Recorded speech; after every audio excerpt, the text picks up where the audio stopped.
cher Moïse Carpoun, président de la communauté juive de Sarcelles, second rabbin de France, monsieur le trésorier du CRIF, représentant mon ami Jonathan Arki, monsieur le président du CCJ 95, de la conseillère régionale, monsieur le sénateur, du président de votre présence ce soir. Mesdames et messieurs, en vos grades et qualités, monsieur le porte-parole de l'ambassade d'Israël, cher Chen, c'est important que nous soyons réunis ce soir, j'allais dire, à vos côtés. Parce qu'aujourd'hui, ce n'est pas seulement une journée de deuil pour l'État d'Israël. C'est une journée de deuil pour toutes les personnes, les citoyens du monde qui sont épris de liberté, de fraternité et qui ne peuvent pas accepter que les deux plus jeunes otages dans le monde entier, les otages du Hamas, Khir et Ariel Mibas, aient été assassinés, comme nous l'avons appris. Et aujourd'hui, cet enterrement qui a eu lieu avec leur maman chérie est quelque chose qui a déchiré le cœur de tous les citoyens, de tous les démocrates, et évidemment de nous tous et tous.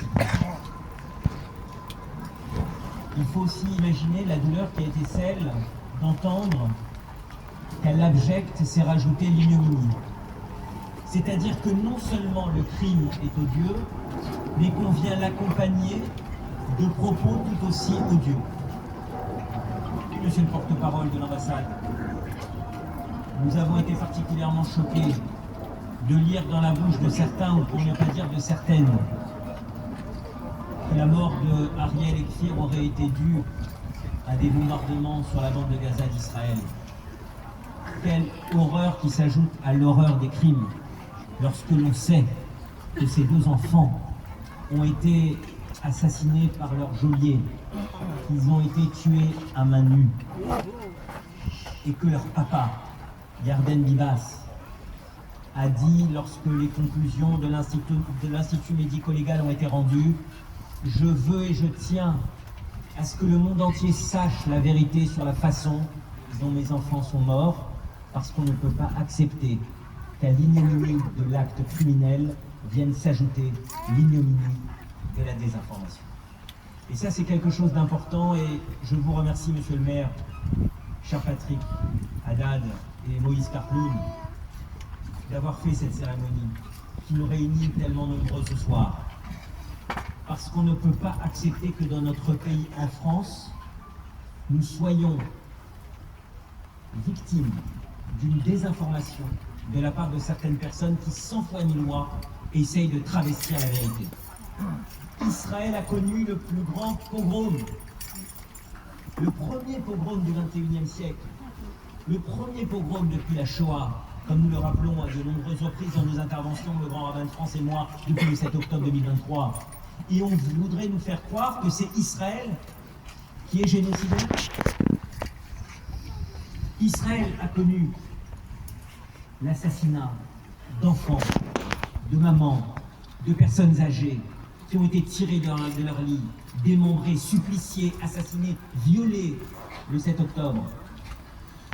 Mais les associations féministes ne se sont pas mobilisées pour ces femmes qui ont été des victimes atroces de la barbarie terroriste.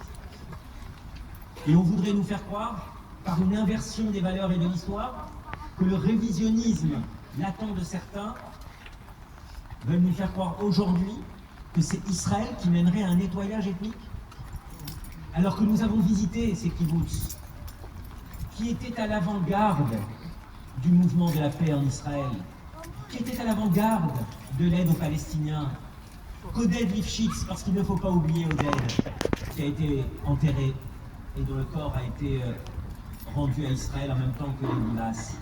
Oded Lifshitz, qui durant toute sa vie, lui qui était journaliste, qui vivait dans ce kibbutz Nir Oz, qui toute sa vie a aidé les Palestiniens, qui a emmené des Palestiniens se faire soigner dans les hôpitaux en Israël, et qui a été massacré comme les autres. Ce qui démontre bien, et nous devons l'entendre, toutes et tous ici, que ce qui s'est passé le 7 octobre et ce que vit Israël depuis, avec cette guerre qu'il mène contre le Hamas et les terroristes, ce n'est pas une question politique. Ce n'est pas une question de conquête de territoire.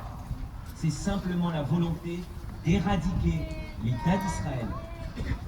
Et Et ça, on ne peut pas l'accepter. Je terminerai par un mot qui me tient particulièrement à cœur. Vous le savez, j'ai accompagné Samuel Sandler et son épouse Myriam, et je pense à Samuel tout particulièrement ce soir, parce que son fils et ses deux petits-fils, Arié et Gabriel, avec Jonathan, ont été assassinés dans notre pays, à Toulouse, devant une école, l'école aux Oratora, parce qu'ils étaient juifs, par un terroriste islamiste. Dans son livre « Sous le soin de nos enfants », Samuel dit qu'on doit toujours avoir à l'esprit la mémoire des victimes, et non pas seulement le nom du bourreau, et qu'il faut rappeler toujours les enfants. Et ces enfants sont encore aujourd'hui, 13 ans plus tard, le visage en France de la haine terroriste qui a touché l'innocence d'enfants simplement parce qu'ils étaient juifs.